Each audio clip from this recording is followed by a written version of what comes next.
Well, friends, we have survived our trip at the Dolly Sods wilderness. We want to tell you in the next 5 minutes what we learned on our backpacking adventure. So, Rachel, what did we learn on our backpacking adventure? I don't know what you learned, but I learned that I'm not going on a backpacking trip that involves 25 miles over the course of 3 days ever again. I don't know that the mileage was the issue. It was more of the terrain.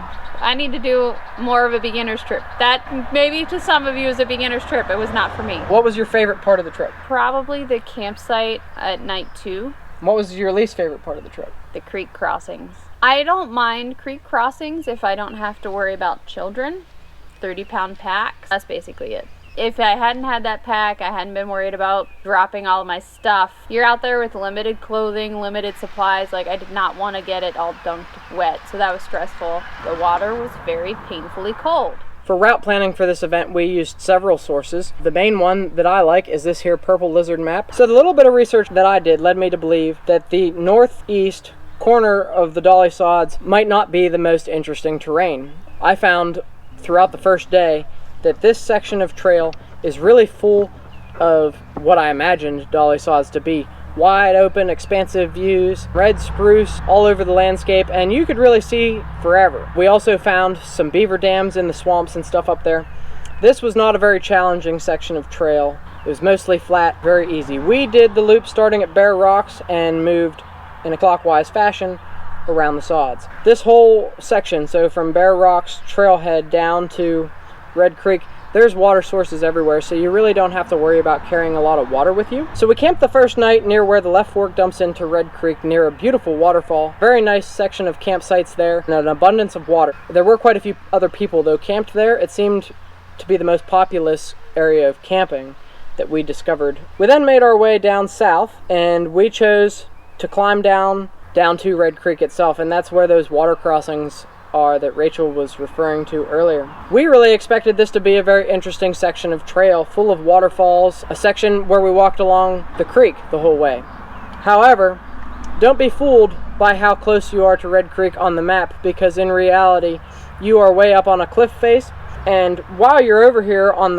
the side of Red Creek you really can't see a whole lot of anything. There are several waterfalls, but they're very difficult to see from any sort of vantage point you can get on the trail. My suggestion to you, if you're doing this loop, that you pick a campground somewhere down here to camp for one night, and that way you could explore without your pack on some of these beautiful water features, because when you're down there with a pack carrying 30 pounds on your back, you can't get off the trail too much to actually explore them. The next portion of the trail I'd like to discuss is the climb up Big Stone Coal Trail. One of the destinations we wanted to make sure that we found at the Dolly Sods was Lion's Head, and the climb was a difficult one. This section of trail down here on Red Creek and up Big Stone Coal Trail, this was the most rugged section of trail that we experienced. And so don't be fooled into thinking that this is some flat section of trail along the creek, because that's exactly not what it is. Off of the Rocky Point Trail, there will be 2 spur trails that lead you up on top of Lion's Head. Those will be marked by rock cairns. And if you use all trails, that's a very handy way to find your way around this location. You'll have to have the paid version because there's absolutely no cell phone service. We camped our second night somewhere over on the Big Stone Coal Trail,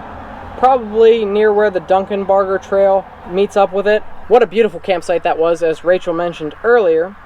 And there is an abundance of water sources over in this area. Big Stone Coal Falls is over there, which is beautiful. You have to see that one. When I was originally doing my research for this, I noticed that there is a very long section of trail here where there is no water available to you. And that was one of my biggest worries about going on this hike. From where we camped our second night all the way to Bare Rocks. So you got about 9 miles to do with no water available to you. There are several areas where you can park around this loop to start. Up at Bare Rocks trailhead, there's one at Red Creek Campground on the eastern side. There's a parking area near the Dolly Sods picnic area at the southeastern corner.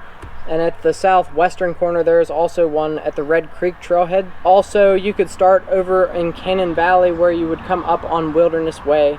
Last part, though, I do want to tell you about is the most scenic portion of the trail up here on the Rocky Ridge. expansive views of Canaan Valley below, and also expansive views of the Sods, rock formations, 360-degree views if you were willing to climb up on top of some of these rocks. So while this here is going to be your longest section without water, it is the most interesting part of the trail. For beginner backpackers, this may be a rather difficult loop. However, because of the abundance of water, that is certainly a big help. If you stay off of some of the lower, more rugged sections of trail, I would say a beginner could easily do this.